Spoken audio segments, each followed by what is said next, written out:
Hello，早晨，大家好，我係阿 Pat 啊。咁今日我哋咧就會同大家分享嘅係日頭嘅一個輕薄嘅淡妝啦。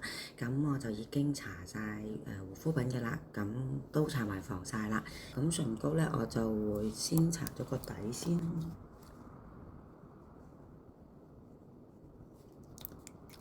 之後咧就用唇筆。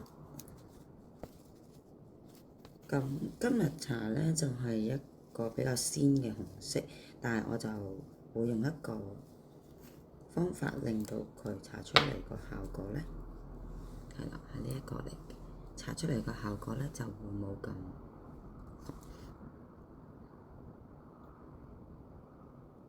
好啦。攞咗之後，我會先apply上唇啦，就由內面開始搽咗先。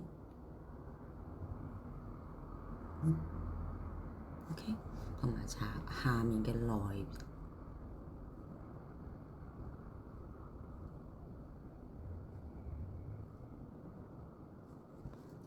所以咧就其實鮮紅色嘅唇膏就唔怕買嘅，因為有啲人會覺得我驚 carry 唔到啊咁樣。咁其實係用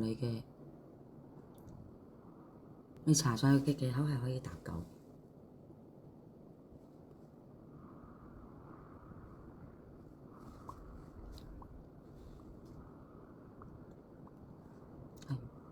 咁就可以做到一個比較自然嘅唇色啦，紅得嚟唔會話好唔自然啊，好太過唔舒服嗰種感覺。